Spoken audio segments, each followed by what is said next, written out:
Di dunia fantasi yang damai, di mana monster dan manusia bisa saja bertetangga, ada sebuah insiden besar. Pasukan manusia tiba-tiba menyerbu sarang naga. Tapi, bukannya ngamuk, sang naga agung malah santai-santai saja, pasrah menunggu mati di tangan pahlawan. Tidak disangka-sangka, sang naga malah terlahir kembali di perbatasan utara. Tapi kali ini, dia bukan lagi monster perkasa, melainkan Dolan, seorang anak petani yang super biasa dari keluarga sederhana. Meskipun ingatannya masih utuh, Dolan memilih untuk menjalani hidup baru sebagai petani tulen. Saat umurnya menginjak 15 tahun, ia harus mengikuti tradisi desa untuk mandiri. Jadi, ia pamit dari rumah, hidup sendirian, dan mencari uang dengan bertani atau memancing. Suatu hari, ia dijemput oleh seorang anak bernama Ai untuk belajar sihir dan meramu-ramuan, seolah hidupnya kurang sibuk. Sorenya, datanglah seorang kesatria cantik bernama Christina yang ternyata adalah murid akademi. Dia akan tinggal sementara di desa, menambah daftar karakter yang menghiasi hidup Dolan.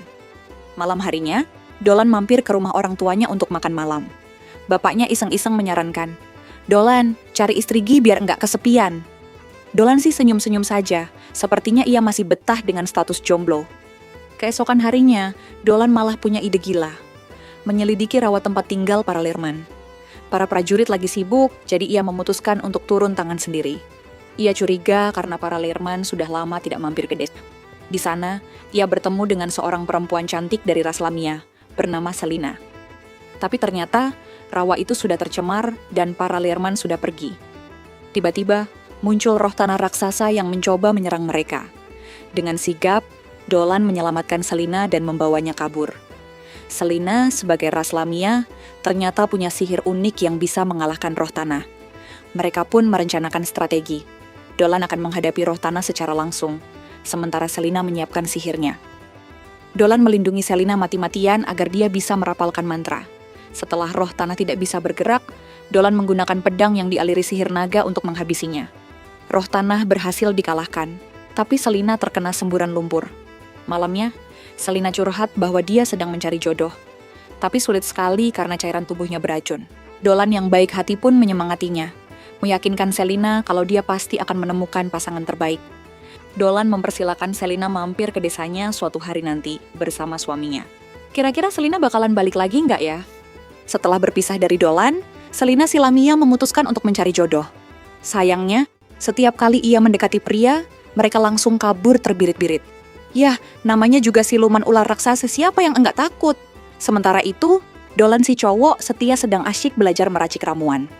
Selesai kelas dan makan siang, ia langsung berangkat latihan. Di tengah jalan, Miu, cewek setengah sapi yang hobi bagi-bagi susu, mencegatnya. "Segelas susu segar, Mas," tawar Miu dengan senyum manis. Dolan yang sudah tahu rasanya tidak bisa menolak. Susu Miu memang juara, seolah ada sihir di dalamnya. Sampai di tempat latihan, Dolan merasakan aura iblis yang aneh. Penasaran, ia kembali malam harinya untuk menyelidiki. Dan tebak apa yang ia temukan? Selina! Cewek itu sedang asyik keramas di pinggir sungai. Selina yang terkejut dan malu bukan main langsung melempar Dolan dengan sabun. "Dasar mata keranjang," umpatnya. Setelah menenangkan diri, Selina pun menjelaskan semuanya. Tanpa pikir panjang, Dolan langsung mengajak Selina tinggal di desanya. Ia berjanji akan mencari cara agar Selina bisa diterima, meskipun ia tahu ini akan jadi pekerjaan berat. Esoknya, warga desa heboh. Tiba-tiba saja, banyak hewan buruan tergeletak di depan rumah mereka. Dari jejaknya, mereka yakin ini ulah Lamia. Panik, warga langsung minta lapor ke kerajaan dan membentuk tim penyerang. Tapi nenek Mugel, si peramal, datang menenangkan mereka. "Jangan panik," katanya. "Ramalan saya bilang, kemunculan Lamia ini justru pertanda baik." Warga yang percaya pada Mugel akhirnya mau menunggu dan melihat apa yang akan terjadi. Melihat kesempatan emas, Dolan langsung berbisik pada Selina. "Rencana kita berhasil, hadiahmu bikin mereka penasaran. Nah, sekarang giliran kita masuk ke babak terakhir." Rencananya, Dolan akan berpura-pura dalam bahaya saat latihan gabungan, dan Selina akan datang menyelamatkannya. Dengan begitu, warga akan melihat Selina sebagai pahlawan. Namun, rencana tak berjalan mulus. Saat latihan, tiba-tiba seekor beruang berjirah ngamuk dan hampir menerkam anak kecil. Dengan sigap, Selina langsung melindungi anak itu. Dengan tatapan iblisnya, ia berhasil membuat beruang itu lari tunggang langgang. Sayangnya ia sendiri mendapat luka cakar. Meskipun sudah menolong, warga masih takut pada Selina. Namun situasi itu tidak berlangsung lama. Berkat keberanian dan ketulusan Selina, serta bisikan dari Dewi Bumi bahwa Selina bukan iblis jahat, akhirnya semua warga desa bisa menerima Selina dengan tangan terbuka. Ia pun resmi menjadi warga desa yang paling tidak biasa. Dolan emang hobi banget tidur, sampai-sampai rohnya bisa keluyuran buat ngobrol sama Miral, sang dewa bumi. Doi pengen bilang makasih karena Miral udah bantu ngeyakinin warga desa soal Selina. Dolan nanya, "Kok bisa tahu sih aku reinkarnasi jadi manusia?" Miral jawab santai, "Gampang. Tiap kamu seneng, jiwamu tuh kayak lampu disko kelap-kelip." Belum juga selesai ngobrol, tiba-tiba Selina nongol di rumah Dolan, narik-narik tangannya. "Ayo bangun, kita tanam kentang bareng Kristina." Di saat yang sama, kota lagi heboh karena banyak orang hilang. Di tengah-tengah kehebohan itu, kepala sekolah dapat surat dari Kristina. Isinya, "Wahai guruku tercinta, di desa ini hidup keras sebagai baja, tapi latihan tempurnya seru. Aku betah." Selesai latihan, warga desa, terutama Baran, langsung ngajak Kristina pesta. "Anggap aja ini sambutan selamat datang," katanya. Kristina terharu. Wah, ternyata meski hidupnya keras, warganya baik banget. Malamnya, Kristina masih semangat latihan pedang. Dolan dan Selina yang ngeliat Kristina latihan sendirian, langsung nyamperin. "Udah pedangnya simpen dulu. Mampir ke rumahku yuk." Di rumah Selina, mereka ngobrol sambil nunjukin harta karun favoritnya. Kasur super empuk khusus buat kaum Lamia. "Ini nih, benda terfavoritku. Tidur di sini rasanya kayak melayang di awan," kata Selina. Kristina nyoba dan langsung setuju. "Wih, beneran empuk." Tiba-tiba, kedua cewek itu kompak nyeret Dolan yang polos. "Ayo, cobain juga, enak banget, tidur rame-rame." Besoknya, Kristina mendatangi rumah Baran. Pengen nyobain susu buatan istrinya yang katanya paling enak sedunia. Baran nantangin, "Siapa paling cepat habis, dia pemenangnya." Kristina terima tantangan itu dan hasilnya. Baran tepar kekenyangan sedangkan Kristina masih santai. Sementara itu, di sebuah pesta bangsawan, Kiren, seorang penyihir, dengar gosip soal Kristina yang akrab sama Lamia. Kiren langsung curiga. "Jangan remehin Lamia, mereka ras yang kuat," katanya. Kiren juga curiga, jangan-jangan Selina terlibat dalam kasus orang hilang. Balik lagi ke Dolan, Selina, dan Kristina.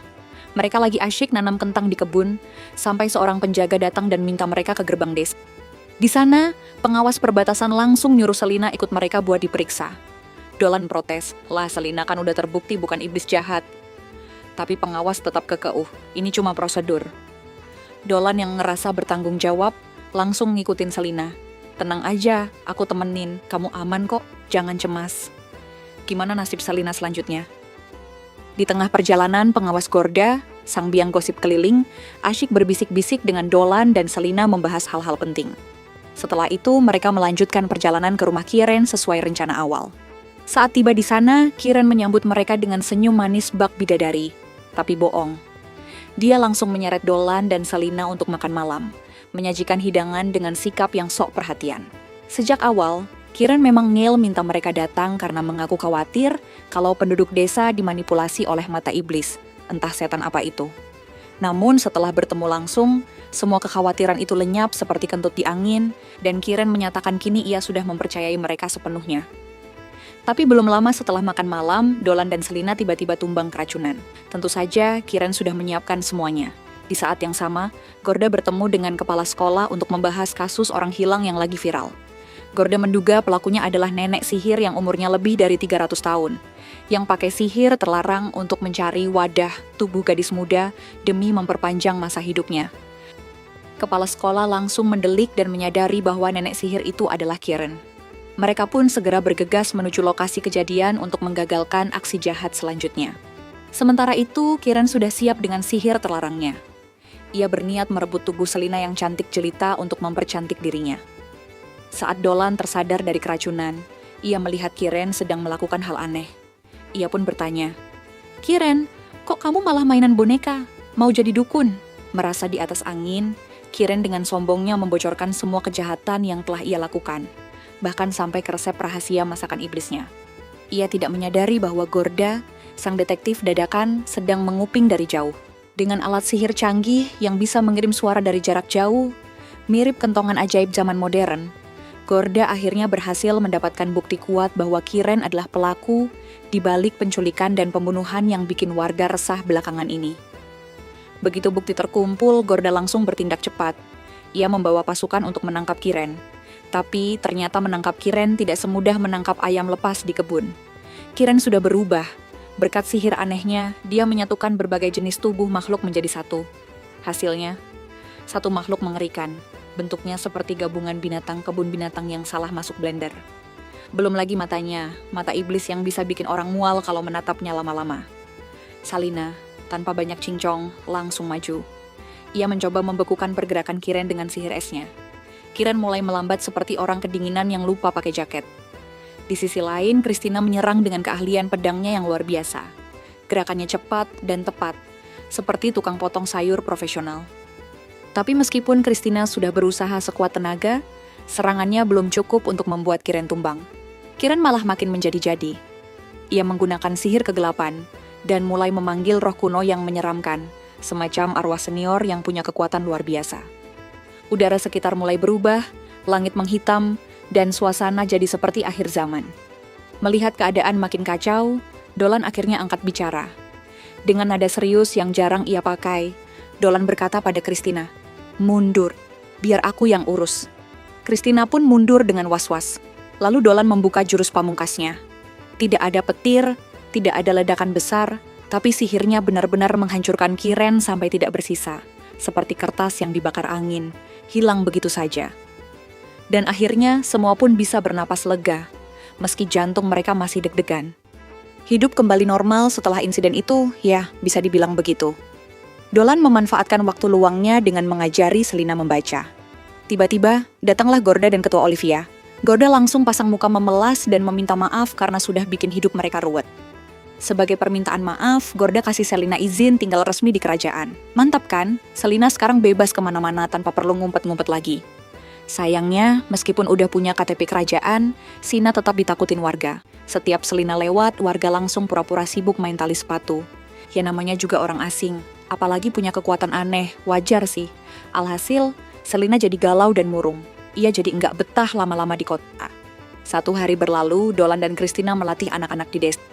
Di tengah sesi latihan, beberapa anak iseng mengajak Selina bermain. Dolan yang melihat itu merasa tenang, akhirnya Selina bisa beradaptasi. Tak lama kemudian, Christina mengajak Dolan untuk pergi ke hutan. Alasannya, dia ingin menguji kemampuannya dengan melawan binatang buas. Kebetulan sekali mereka diminta untuk menjaga peternakan bersama para penjaga yang sudah dilengkapi perlengkapan lengkap. Mereka pun masuk ke dalam hutan. Tiba-tiba, salah satu penjaga bernama Baran bertemu dengan harimau liar. Dengan sigap, Baran berhasil melumpuhkan harimau itu. Namun tiba-tiba muncul monster laba-laba raksasa. Baran yang kewalahan mengandalkan Dolan untuk melawannya. Menurut Dolan, monster ini bukan monster biasa, melainkan penghuni dunia iblis level rendah. Meski begitu, kekuatannya cukup besar dan sulit dikalahkan oleh manusia biasa seperti Baran. Untuk mengalahkannya, Dolan menahan pergerakan monster itu, lalu Christina menebasnya dari jarak dekat. Setelah kejadian itu, Dolan berdiskusi dengan kepala desa untuk meminta izin eksplorasi hutan. Dolan memutuskan pergi bersama Selina dan Christina pun ingin ikut. Sayangnya, kepala desa melarang Christina ikut demi keselamatannya. Keesokan harinya, Dolan dan Selina berangkat berdua menuju hutan. Iya, berdua. Tapi belum sempat mereka melangkah masuk, ternyata ada yang sudah nongkrong duluan di depan gerbang hutan. Christina! Padahal sudah jelas-jelas dilarang meninggalkan desa. Tapi Christina bersikeras ikut. Akhirnya mereka bertiga sepakat. Baiklah, kita basmi monster, rame-rame. Perjalanan pun dimulai. Di tengah perjalanan, Christina melihat makhluk aneh. Bentuknya besar, berbulu, dan giginya tajam. Dengan refleks seperti baru lihat mantan, dia langsung siap siaga. Tapi begitu didekati, ternyata cuma binatang buas biasa. Gede doang, galak kagak. Selina langsung sigap. Dia keluarkan makanan, kasih ke binatang itu dan tak lama hewan-hewan kecil lain mulai mendekat ke Dolan. Awalnya mereka ketakutan, mungkin trauma lihat wajah Dolan yang galak, tapi begitu diberi camilan, semua berubah jadi jinak. Rupanya jalan menuju hati hewan juga lewat perut. Christina yang awalnya pasang muka tegang, akhirnya ikut mencoba memberi makanan. Coba siapa tahu berhasil, katanya, meski tangan gemetar. Dan benar saja, hewan-hewan itu juga nurut sama dia. Christina pun senyum-senyum sendiri. bangga seperti habis berhasil masak nasi tanpa gosong. Setelah seru-seruan kasih makan hewan dan merasa jadi pawang dadakan, mereka memutuskan beristirahat sejenak. Namun belum sempat rebahan, tahu-tahu muncul seorang peri cantik. Si peri dengan wajah panik memberi peringatan. Lari, ada monster mendekat. Tapi, bukannya lari terbirit-birit kayak warga diserbu diskon, Dolan malah bangkit dan bilang, lawan saja. Selina dan Christina pun langsung bersiap. Dengan kekuatan gabungan ala trio maut, mereka bertarung melawan monster-monster itu satu persatu. Setelah pertarungan yang sengit dan sedikit acak-acakan, akhirnya mereka berhasil mengalahkan para monster, sekaligus menyelamatkan suku peri dari ancaman yang menyeramkan. Para peri pun bersorak bahagia, sementara Dolan, Selina, dan Christina berdiri gagah. Tiba-tiba muncullah segerombolan peri dari dalam hutan. Mereka muncul diam-diam, seperti ninja tapi lebih wangi. Mereka langsung menghampiri Dolan dan kawan-kawan sambil senyum-senyum manis. Terima kasih banyak ya, kalian sudah nyelamatin teman kami yang nyaris dijadikan cemilan monster. Namun, suasana manis itu nggak bertahan lama. Salah satu peri mendadak jadi serius dan berkata, meski kami berterima kasih, ini hutan wilayah kami loh, dan sekarang lagi bahaya. Mending kalian segera pergi sebelum hal buruk terjadi. Tentu saja Christina langsung gelisah.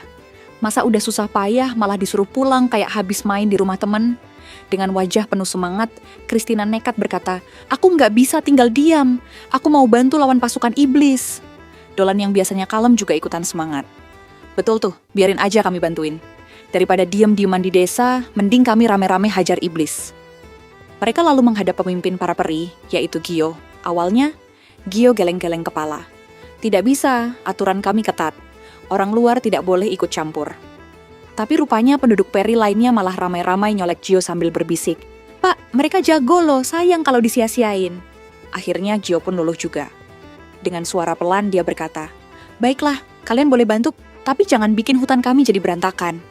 Baru aja mereka bernapas lega, mendadak langit berubah muram, angin berputar dan jreng, sebuah gerbang besar terbuka di tengah hutan. Bukan gerbang taman hiburan, tapi gerbang menuju dunia iblis. Dari situ keluar monster dan pasukan iblis satu persatu. Kayak tawon keluar dari sarangnya. Situasi makin panas. Para peri langsung lari terbirit-birit ke desa mereka buat memperkuat pertahanan. Sementara itu, dari dalam gerbang muncullah satu tokoh nyentrik. Gerudo, komandan pasukan iblis. Gayanya nyolot, suaranya gede, dan tingkahnya mirip penjahat film yang doyan drama. Dan lucunya, sebelum menyerang, pasukan iblis ini malah ngadain permainan kecil, lomba cari musuh tercepat. Ya, betul, iblis-iblis ini ternyata suka kompetisi juga. Tak butuh waktu lama, Gerudo akhirnya sampai ke benteng para peri. Dengan suara seperti singa sariawan, dia mulai mengamuk. Benteng dihantam, prajurit peri kocar-kacir, situasi kacau balau. Tapi untungnya, sebelum Gerudo jadi terlalu overacting, muncullah Diadora. Roh mawar hitam yang cantik, dingin dan mematikan. Dengan tenang tapi penuh aura mengerikan, Diadora menghadang serangan Gerudo dan menahannya sebelum pasukan peri jadi korban. Sementara itu, Dolan dan kawan-kawannya masih dalam perjalanan menuju desa peri. Tapi tentu saja perjalanan mereka tidak semulus jalan tol. Sepanjang jalan, monster-monster bermunculan seperti penjaga gerbang yang iseng, satu muncul, satu tumbang, muncul lagi, tumbang lagi. Untungnya mereka bukan rombongan biasa. Dengan batu sihir di tangan, Dolan dan timnya melemparkan serangan sihir sekuat hati. Maksudnya sekuat tenaga, tapi juga dari hati. Ledakan demi ledakan terjadi. Cahaya sihir berkilau seperti kembang api malam tahun baru. Dan musuh-musuh yang menghalangi jalan pun langsung hangus tanpa sempat bilang, ampun. Sementara itu, di benteng pertahanan para peri, situasinya tak kalah panas. Diadora, sang roh mawar hitam, berhasil menjebak Gerudo. Si komandan iblis bertampang serem dan suara seperti drum rusak, dengan tumbuhan-tumbuhan yang melilit seperti indomie cabai hijau. Tinggal sedikit lagi Gerudo bakal tumbang. Tapi sayangnya, kejutan datang. Wush! Muncul sosok baru, Raffrasia. Sama-sama roh bunga seperti Diadora, tapi dia versi jahatnya. Kalau Diadora membawa aroma wangi dan angin segar, Raffrasia membawa bau busuk dan hawa kematian. Makhluk ini berasal dari dunia iblis dan hidup dengan menyerap darah dan jiwa. Parahnya, semua tanaman yang disentuhnya langsung mati kering, seperti habis dijemur sebulan penuh. Pertarungan pun sengit. Meski Raffrasia sangat kuat dan aura jahatnya bikin daun-daun gugur, Diadora tidak tinggal diam. Ia melancarkan serangan balasan dan berhasil melukai Raffrasia. Tapi belum sempat menarik napas, dua iblis itu, Gerudo dan Raffrasia, malah kerjasama. Mereka menyatukan kekuatan dan meluncurkan serangan gabungan yang luar biasa dahsyat. Diadora terdesak, tubuhnya nyaris roboh, dan suasana makin genting. Sampai akhirnya tada! Dolan dan timnya muncul. Gaya mereka seperti rombongan pahlawan yang datang pas saat genting, meskipun tadi sempat nyasar satu tikungan. Sekarang giliranku, seru Dolan sambil menggenggam batu sihirnya erat-erat. Saat Dolan mengulurkan tangan untuk membantu Diadora bangkit, suasana tampak dramatis seperti adegan penutup film romantis. Tapi tiba-tiba musuh mencoba menyerang mereka dari belakang. Untung saja Christina dan pasukan Peri sigap. Mereka langsung muncul seperti hero Zilong dan menggagalkan serangan itu dalam hitungan detik. Raffrasia yang sedari tadi mukanya udah kayak kertas kusut karena kesal, mendadak tersenyum ceria. Bukan karena dapat hadiah, tapi karena pasukan iblis andalannya akhirnya keluar dari gerbang dunia iblis. Ibaratnya bala bantuan datang di waktu yang pas, meskipun untuk pihak yang salah. Situasi makin rumit. Tapi Selina, dengan gaya percaya diri, ia mengeluarkan jurus pamungkas. Ular berkepala 7. Tiba-tiba muncul makhluk-makhluk panjang melilit tubuh musuh. Persis seperti kabel charger yang kusut tapi punya niat membunuh. Di saat bersamaan, Dolan pun mulai serius. Ia mengerahkan sihir kombinasi, ledakan dan tombak. Ledakannya seperti petasan malam tahun baru, dan tombaknya melesat seperti dilempar pakai tenaga 5 karung beras. Namun sayangnya, salah satu iblis yang terjebak lilitan ular Selina berhasil lepas, dan langsung melancarkan serangan balasan. Tapi jangan khawatir, Christina kembali muncul sebagai penyelamat dengan gaya pahlawan sinetron. Ia menangkis serangan itu tepat waktu sebelum mengenai siapapun. Tidak hanya bertahan, Christina malah balik menyerang. Dengan sihir penguat senjata, dia melompat dan zing, berhasil melukai musuh dari jarak dekat. Selina juga nggak mau kalah. Ia menggabungkan sihir tanah untuk menjebak musuh sekaligus menyerang mereka pakai sihir kegelapan. Benar-benar serangan dua rasa, keras dan misterius. Dolan juga tidak tinggal diam. Ia terus meluncurkan serangan tak terduga, semacam kejutan maut yang bikin musuh bingung mau bertahan atau menangis. Tapi saat iblis-iblis mulai terdesak dan suasana mulai membaik, tiba-tiba, duar! Muncullah Georgu, pasukan iblis andalan sekaligus paling ditakuti. Badannya besar, auranya mencekam, dan langkahnya berat seperti orang habis makan kenyang. Dolan langsung pasang wajah waspada. Ia tahu benar, yang satu ini bukan iblis sembarangan.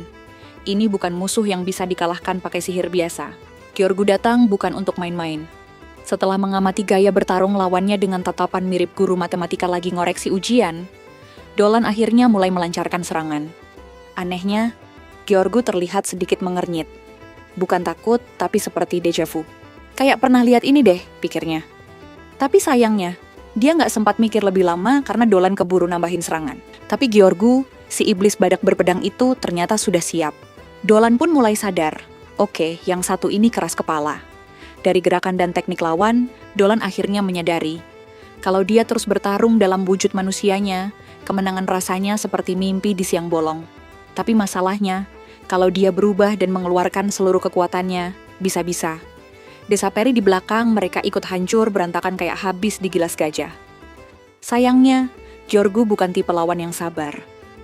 Ia mulai mengumpulkan energi dengan gaya dramatis untuk meluncurkan serangan pamungkas. Belum cukup sampai situ, Raffrasia dan sekutunya yang so eksis juga ikut-ikutan menyerang dari samping. Tapi Dolan tak kehilangan akal. Ia segera menanggapi mereka dengan sihir jarak jauhnya. Shoot, shoot, shoot. Dan berhasil memukul mundur mereka tanpa harus berpindah tempat. Lalu, momen genting pun datang. Georgu bersiap meluncurkan serangan super dahsyatnya. Tangan dan pedangnya menyala. Dolan pun segera mencoba memantulkan serangan itu. Tujuannya jelas. Jangan sampai ada yang jadi korban. Namun Georgu ternyata bukan sekadar otot. Ia menyadari bahwa Dolan tidak bisa menggunakan kekuatannya sepenuhnya karena takut merusak desa para peri. Dan karena merasa ini belum pertarungan yang adil, Georgu malah menunda serangannya. Dengan suara berat dan penuh gaya bos akhir episode, dia berkata, 3 hari, aku beri waktu kalian untuk menentukan nasib kalian sendiri. Dan begitu saja pertarungan berhenti, dan Georgu berjalan pergi, seakan-akan baru selesai olahraga ringan. Ketika para petinggi hutan berkumpul dalam rapat darurat untuk membahas situasi genting yang makin hari makin ruwet, suasana terasa tegang. Tapi di tengah para tokoh penting itu, muncul satu sosok yang membawa angin segar, Kepala Akademi Sihir Olivia. Sebagai peri asli dari desa tersebut, Olivia langsung angkat tangan, secara harfiah dan penuh semangat, menawarkan bantuannya untuk membantu mencari solusi terbaik. Dalam rapat tersebut, keputusan besar pun dibuat. Para petinggi memerintahkan agar seluruh kesatria yang masih sanggup berdiri dan bisa pegang pedang tanpa gemetar, dikumpulkan. Tujuan mereka menghancurkan gerbang dunia iblis dan mengusir pasukan iblis dari tanah mereka sebelum semua berubah jadi taman bermain para iblis. Di tengah rapat itu, Dolan berdiri. "Saya ikut bertarung," katanya tegas. Meski bukan penduduk hutan, ia diterima dengan penuh hormat. Ya, siapa sih yang bisa nolak pria yang udah berkali-kali menyelamatkan mereka? Di sisi lain, pasukan iblis juga tidak tinggal diam. Mereka mulai bersiap untuk pertempuran berikutnya. Georgu, komandan besar yang wajahnya setara 2 kali lebar pintu rumah, menatap langit gelap sambil berpikir dalam hati. Pertarungan kali ini bakal luar biasa. Ia bahkan mulai mencurigai bahwa Dolan bukan manusia biasa, melainkan dewa naga kuno yang konon pernah menghancurkan dunia iblis di masa lalu. Dan sekarang, kemungkinan besar, dewa itu hidup lagi. Dalam wujud pria yang doyan senyum, tapi bisa meledakkan monster. Malam pun tiba, suasana desa tenang, langit berbintang. Dolan melihat Diadora duduk sendirian di tepi pohon. Diam dan tenang seperti patung taman, tapi kelihatan agak lelah. Ia pun mendekat dan menawarkan penyembuhan dengan sihir pemurnian. Diadora menyetujuinya, meski sedikit was-was. Namun, saat sihir itu mulai bekerja, Diadora malah jadi makin bingung. "Ini sihir penyembuhan, atau sihir dari langit?" gumamnya dalam hati. Caranya terlalu lembut dan penuh cahaya, sampai-sampai ia mulai mempertanyakan. "Dolan ini manusia, atau makhluk suci yang menyamar jadi petarung?" Setelah selesai, Dolan kembali ke pondok dan bergabung dengan Selina untuk makan malam. Sambil santai menikmati makanan hangat, mereka memperhatikan Christina, yang dengan entengnya menghabiskan porsi makan sebesar 3 orang. Selina melongo. "Kamu tuh makan banyak banget, tapi badanmu ramping terus. Rahasianya apa sih?" katanya setengah iri, setengah kagum. Christina cuma mengunyah sambil tersenyum misterius. Rahasianya tetap jadi misteri malam itu. Mungkin sihir metabolisme tinggi? Saat seluruh desa tertidur lelap, termasuk Christina yang sudah mendengkur, Selina justru duduk sendirian di luar.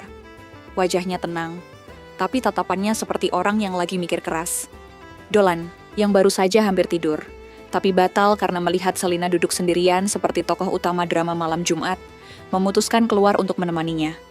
Ia duduk di samping Selina tanpa banyak kata. Langit malam di desa Peri benar-benar luar biasa. Dalam keheningan itu, Dolan membuka suara. Dengan ekspresi serius dan sedikit kikuk, ia berkata, "Setelah semua yang terjadi hari ini, aku lihat kamu selalu kelihatan cemas. Aku tahu, kamu bukan tipe yang cocok untuk bertempur. Jadi, aku minta maaf karena sudah melibatkanmu." Selina langsung menoleh cepat, nyaris seperti kelihatan tersinggung. "Hah? Bukan itu alasan aku cemas," katanya sambil menghela napas. "Aku bukan takut bertarung. Aku cuma nggak sanggup membunuh lawan, meskipun aku bisa. Kadang aku merasa aku ini Lamia yang payah. Masa sudah punya kemampuan, tapi nggak bisa nyakitin musuh?" Dolan pun tersenyum. "Selina, kamu itu Lamia yang baik. Bukan seperti yang orang-orang suka gosipin. Kamu nggak perlu berubah, tetap jadi diri sendiri." Selina terdiam, entah karena tersentuh. Setelah itu, Dolan memberikan sesuatu kepadanya. Sebuah benda kecil yang bisa membantunya dalam pertempuran esok hari. Bukan hadiah biasa, tapi bentuk kepercayaan. Keesokan paginya, suasana berubah. Pasukan Peri bersiap dengan penuh semangat. Mereka berdiri tegap, menatap ke depan dengan tekad bulat, melindungi tanah mereka dari segala ancaman. Pasukan suku Peri akhirnya tiba di depan gerbang dunia iblis. Mereka langsung berhadapan dengan pasukan iblis yang dipimpin oleh Geren. Iblis besar dengan tampang garang dan gaya bicara seperti komentator tinju. Tak lama kemudian datanglah Selina. Begitu Selina mulai menyerang Geren, ia langsung merasa ada yang berbeda. "Loh, kok seranganku jadi kayak level naik 3 kali?" gumamnya dalam hati. Ternyata, batu sihir pemberian Dolan benar-benar bekerja dengan sempurna. Serangannya jadi makin kuat, dan Geren sampai harus beberapa kali mundur sambil pasang wajah ini serius nggak main-main. Sementara itu, di jalur lain menuju gerbang utama, Christina terlihat gelisah. Meski ia ditemani oleh pasukan Peri, hatinya nggak tenang. "Selina sendirian di sana. Gimana kalau dia diserang dari belakang, pikirnya.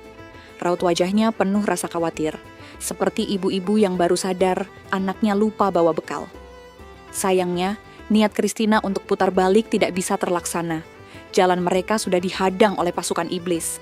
Akhirnya, dengan napas berat dan tatapan siap bertarung, Christina berkata, "Baiklah, kalau kalian mau ribut, kita ribut sekarang." Dan langsung menghadapi para iblis itu seorang diri. Di tengah pertarungan, salah satu iblis, Jordo, terus-menerus menyebut Christina sebagai manusia super. Christina pun sempat bengong. Manusia super? Baru kali ini aku dipanggil kayak gitu. Biasanya juga paling cuma, "Kamu galak banget sih," pikirnya sambil tetap menebas musuh tanpa ragu. Sementara itu, di tempat lain, Diadora sedang bertarung sengit melawan Raffrasia. Tapi kali ini beda. Diadora sudah masuk mode serius. Ia mengerahkan kekuatan yang selama ini tersegel rapi, bunga mawar hitam. Kekuatan legendaris yang katanya bisa melahap apa saja, bahkan perasaan mantan. Raffrasia yang awalnya pede langsung panik. Ia mencoba menyerap kekuatan itu seperti biasanya, tapi malah kejadian aneh terjadi. Dari tubuhnya bret, benih-benih mawar hitam mulai bermekaran, soal tubuhnya jadi pot bunga dadakan. Kesakitan luar biasa melanda Raffrasia. Ia menjerit, menggeliat, dan tak bisa bergerak. Dalam hitungan detik, iblis yang tadinya arogan itu sekarang cuma bisa merintih seperti habis nelen cabai rawit 5 biji. Setelah mengerahkan seluruh kekuatannya dalam pertarungan sengit, Diadora akhirnya tumbang. Dan di saat ia tak berdaya, para monster mulai mendekat, mengerumuninya seperti serigala mencium aroma mangsa. Namun tepat saat harapan nyaris hilang, duar, Dolan datang seperti petir di siang bolong. Ia membantai para monster satu persatu. Sayapnya mengepak kuat, aura magisnya memancar, membuat Diadora terpana. Melihat sayap itu, Diadora semakin yakin bahwa Dolan bukanlah manusia biasa. Sosok di hadapannya ini berbeda. Saat Diadora mengungkapkan keraguannya, Dolan akhirnya menjelaskan dengan tenang. "Aku memang manusia, tapi di kehidupan sebelumnya, aku adalah jiwa naga." Setelah menyelamatkan Diadora, Dolan pun melanjutkan perjalanannya ke gerbang utama dunia iblis, tanpa jeda, tanpa ragu. Di tempat lain, nasib Selina sedang tak baik. Dalam kondisi kritis, ia tertusuk sebatang kayu besar yang menembus tubuhnya. Tak bisa bergerak, ia terbaring di tanah. Para peri yang melihat kejadian itu segera bergerak. Mereka mencabut batang kayu itu dengan hati-hati, lalu merapal sihir khusus untuk meredakan rasa sakitnya. Tapi yang terjadi sungguh mengejutkan. Bahkan tanpa sihir penyembuh pun, luka Selina pulih jauh lebih cepat dari seharusnya. Mereka pun menyadari, kekuatan dari batu sihir pemberian Dolanlah yang membuat pemulihannya begitu ajaib. Sementara itu, di sisi lain pertempuran, Christina masih terus berduel dengan Garen. Berkali-kali ia menebas lawannya dengan kekuatan penuh, namun Garen tetap berdiri tegak, seolah tak bisa ditumbangkan. Dalam momen sengit itu, Garen akhirnya bicara. Ia mulai menjelaskan tentang sosok langka yang disebut manusia super. Manusia yang lahir di antara manusia biasa, tapi memiliki kekuatan luar biasa. Bahkan mampu mengalahkan iblis dan naga kuno terkuat sekalipun. Mendengar itu, Christina tersentak. Sebuah pemahaman baru membangkitkan semangat dalam dirinya. Tubuhnya yang sudah letih kembali dipenuhi tenaga. Dengan tekad yang menyala dan keyakinan baru, Christina melampaui batas kekuatannya sendiri. Dan dalam serangan terakhir yang penuh determinasi, akhirnya Garen pun tumbang. Sementara itu, Dolan yang baru saja tiba di gerbang utama, ia langsung masuk ke dunia iblis.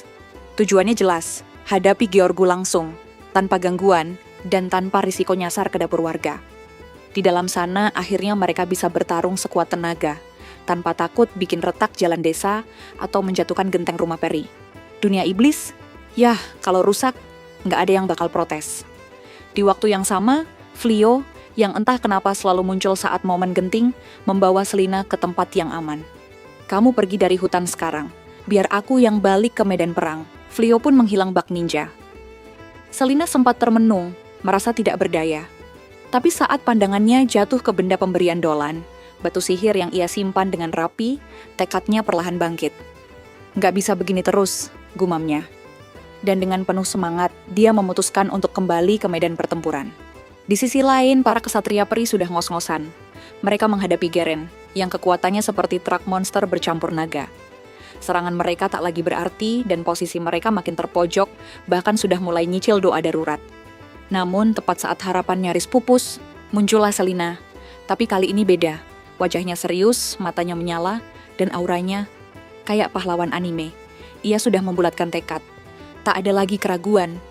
Dengan mengaktifkan kekuatan mata iblis dan sihir khasnya yang unik, yang bentuknya entah lebih mirip ular, petir, atau bunga meledak, Selina menghantam Geren tanpa ampun.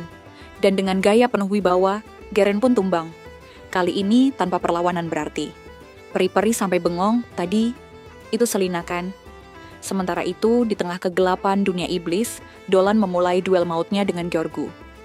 Begitu pertarungan dimulai, Dolan langsung membuat Gyorgu megap-megap.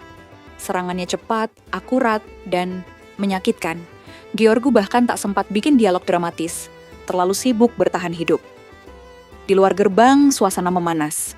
Sebagian pihak ingin menghancurkan gerbang dunia iblis supaya nggak ada lagi yang keluar masuk seenaknya kayak pintu swalayan. Tapi teman-teman Dolan langsung menentang. Sabar, Dolan masih di dalam. Masa iya kita tutup gerbang pas dia lagi belanja baku hantam? Ujar mereka sambil menjaga sisi luar dengan tegang tapi penuh harap. Meski tubuhnya sudah babak belur seperti daging gepuk, Gyorgu tetap ngotot menyerang. Pedangnya sudah tidak mempan lagi. Seolah-olah Dolan itu terbuat dari campuran baja dan tekad. Gyorgu beralih ke sihir kegelapan dan mulai menembak dari jarak jauh. Mirip gamer yang frustasi lalu spam skill terus-menerus. Namun sayangnya, Dolan bukan target yang gampang. Ia menangkis serangan itu pakai semburan naga. Iya, semburan. Seperti naga beneran tapi versi manusia.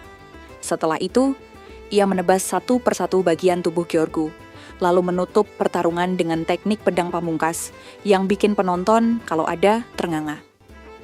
Dari kejauhan, seorang wanita memperhatikan pertarungan itu, jelas dia mengenal Dolan. Tak lama setelah itu, Dolan keluar dari gerbang iblis. Selina langsung memeluknya erat, wajahnya penuh kekhawatiran. Seperti istri nunggu suaminya pulang dari berantem sama harga cabai. Para peri pun tak menunggu lama. Boom! Mereka segera menghancurkan gerbang dunia iblis, memastikan tak ada lagi makhluk gelap yang bisa keluar masuk seenaknya. Sebagai tanda syukur, dan karena semua orang butuh healing, penduduk desa mengadakan pesta kemenangan. Meskipun tubuh mereka masih dalam mode pemulihan, pesta tetap jalan. Selina dan Christina ikut memeriahkan acara dengan tampil mengenakan kostum penari tradisional peri. Untuk menyempurnakan malam itu, Dolan pun mengulurkan tangan dan mengajak Selina berdansa. Dan ketika malam mulai sunyi, terdengar suara lembut dari kejauhan. Itu suara Christina, menyanyikan lagu tentang pahlawan dan naga putih. Lagu kuno yang diwariskan turun-temurun di keluarganya. Lagu itu pelan-pelan menyusup ke hati Dolan, membangkitkan kenangan lamanya. Tentang siapa dirinya dulu, sebelum terlahir kembali sebagai manusia. Saat Dolan pulang ke rumah dengan niat cuma ingin rebahan dan menikmati sore, tiba-tiba, seret, ada yang menikamnya. Tapi anehnya, sehari setelah kejadian dramatis itu, ia terbangun di kamarnya dalam kondisi sehat walafiat. Seperti mimpi, tapi bukan mimpi indah. Pagi itu, Dolan memulai harinya dengan rutinitas santainya. Memeriksa kebun, lalu lanjut menjadi kakak asuh bagi anak-anak desa. Ia pun bercerita dengan penuh semangat tentang kisah para naga. Setelah sesi dongeng naga, Dolan didatangi oleh Diadora dan beberapa warga suku peri lainnya. Mereka mengajaknya keliling bazar yang kini ramai berkat kedatangan para penghuni hutan. Desa yang biasanya sepi seperti perpustakaan, kini hidup seperti pasar malam. Semua orang tersenyum, berterima kasih pada Dolan karena sudah memberi izin berdagang. Saat berkeliling, Diadora sempat jahil pada Christina dan Selina. Tapi aroma mawar hitam dari tubuh Diadora malah bikin Selina jadi nempel terus kayak magnet. Waktu makan siang, Selina tiba-tiba ngajak Dolan berburu bersama Balan. Awalnya sih biasa-biasa aja, tapi begitu ketemu beruang, mereka berdua berubah jadi tim eksekusi. Beruang itu tak sempat menyapa pun langsung tamat. Anehnya Selina santai aja, menganggap semua itu wajar, kayak belanja cabai di pasar. Sorenya, Dolan memeriksa ladang seperti biasa. Tapi Airi, salah satu warga, tiba-tiba bersikap aneh dan bertanya, "Kenapa kamu masih repot-repot ngurus ladang sih? Toh, semua orang bakal ninggalin desa ini." Dolan terkejut. "Apa? Pindah?" Ternyata seluruh penduduk desa diam-diam sudah sepakat untuk hengkang dan mencari tempat baru. Dolan yang tidak tahu apa-apa langsung mencari para tetua desa. Ia menentang rencana itu karena, siapa yang bisa jamin tempat baru bakal terima mereka? Namun semua sudah bulat tekad. Mereka muak. Mereka merasa hidup di desa ini hanya bikin hidup makin sulit, tanpa harapan jadi makmur. Dan keesokan harinya, satu persatu penduduk pun pergi. Bahkan, keluarga Dolan ikut pergi juga, dengan santainya. Christina yang masih di sana cuma bisa geleng-geleng kepala melihat Dolan tetap kukuh. Kepala batu, katanya, dengan nada antara kasihan dan jengkel. Malam itu, Dolan pergi ke rumah Selina. Melihatnya masih beraktivitas normal, seakan-akan nggak ada rencana pindahan, membuat Dolan sedikit tenang. Apalagi Selina sampai repot-repot masak buat dia. Tapi, baru saja mau menikmati makan malam, rumahnya terbakar. Dan pelakunya, Christina. Yap, dengan penuh keyakinan dan tanpa rasa bersalah, Christina membakar rumah Dolan sengaja, biar Dolan nggak punya alasan untuk tetap tinggal. Kalau rumah nggak ada, mau tinggal di mana? Katanya sambil membawa obor. Nggak cukup sampai di situ, dia bahkan mengancam akan membakar ladang kesayangan Dolan juga. Dolan yang panik langsung minta bantuan ke Selina. Tapi jawaban Selina, "Maaf, aku juga mau pergi." Lagian, perkataan itu menampar Dolan. Ia terduduk, kehilangan arah. Semua terasa seperti mimpi buruk. Namun saat pikirannya hampir tenggelam dalam keputusasaan, tiba-tiba muncullah Salalina di hadapannya. Kehadirannya membuat Dolan tersadar. Semua ini bukan nyata, ia telah terperangkap dalam mimpi palsu, ilusi buatan musuh terbesarnya. Dewi Kehancuran, Karapis. Karapis, si Dewi Kehancuran yang punya hobi bikin hidup orang ribet, tentu saja tidak akan membiarkan Dolan pergi begitu saja. Ia mencoba menahannya dengan cara klasik dunia iblis, mempertemukannya dengan seekor naga jahat. Tapi sayangnya, skenario itu gagal total, karena Dolan mengalahkan si naga dengan mudah. Melihat itu, Karapis jadi kesel sendiri. Tapi, meskipun mereka musuhan dan sering saling lempar serangan, sebenarnya Karapis diam-diam masih menganggap Dolan sebagai, ya, semacam teman lama yang susah move on. Dolan pun merasa hal yang sama. Setiap kali bertarung, ia nggak pernah benar-benar menghabisi Karapis. Bukan karena kasihan, tapi karena ia merasa, musuh abadi ini bikin hidup nggak membosankan. Setelah ngobrol santai sama Dewi Kehancuran, Karapis keluar dari mimpi Dolan sambil bilang, "Oke deh, gue bakal mampir lagi ya." Begitu Dolan terbangun dari mimpi dramatis itu, Selina datang ke rumahnya. Tanpa basa-basi, mereka langsung cas ke kedai buat ketemu Christina. Di sana, Dolan menceritakan tentang mimpi buruknya yang terasa nyata, termasuk visi soal desanya. Ia pun bilang bahwa ia mempertimbangkan untuk masuk ke Akademi Sihir. Bukan biar bisa jadi seleb kampus, tapi biar bisa punya lebih banyak ilmu untuk memajukan desa tercinta. Christina langsung sumringah. Ide bagus. Ia senang bukan main karena akhirnya bisa belajar bareng Dolan. Tak lama, Dolan pun berangkat ke akademi untuk ikut ujian masuk. Tapi di sisi lain Selina kelihatan gelisah. Ia mendadak susah fokus, teman-temannya mulai khawatir. Kayaknya Selina perlu ikut ke akademi juga deh, tapi tentu itu nggak gampang. Lamia, meskipun imut dan memesona seperti Selina, tetap dikenal sebagai iblis pemakan manusia. Kalau ikut ke akademi, bisa-bisa jadi headline. Mahasiswi baru bikin mahasiswa lama ketakutan. Malam harinya, Selina merenung. Ia mengenang semua momen bersama Dolan, lalu pelan-pelan menyadari satu hal penting. Ia jatuh cinta. Ini cinta serius. Level ingin menjadikan Dolan kekasih hidup dan membawanya tinggal di desa Lamia. Namun karena hatinya selembut jali kelapa, Selina memilih untuk menghormati keputusan Dolan. Ia tak ingin jadi beban, apalagi penghalang mimpi. Maka dengan penuh haru, ia memutuskan pergi. Keesokan paginya, Dolan datang ke rumah Selina dengan semangat, siap mengajak dia ke akademi. Tapi, yang dia temui cuma angin dan selembar surat di meja. Isinya, surat perpisahan. Dalam surat itu, Selina menjelaskan semuanya. Ia bilang terima kasih sudah membuat hidupnya berwarna, dan bahwa ia senang bisa tinggal di desa bersama Dolan. Di bagian terakhir surat, boom, pengakuan cinta. Tanpa mikir panjang, Dolan langsung lari. Akhirnya, ia menemukan Selina di rawa, tempat pertama mereka bertemu. Di sana, Dolan meminta maaf karena pergi tanpa pamit. Ia menjelaskan bahwa sebenarnya pelajar akademi boleh membawa pendamping. Dan dengan wajah setengah gugup setengah penuh harap, ia pun bertanya, "Selina, maukah kamu jadi pendampingku?" Selina sempat menolak dengan alasan klasik, "Tapi aku monster." Tapi Dolan memotong, "Aku ingin kamu tetap bersamaku." Dan saat itulah, Selina pun jujur bahwa dia juga ingin ikut. Akhirnya, dua hati yang ragu-ragu itu menemukan tempatnya di sisi satu sama lain.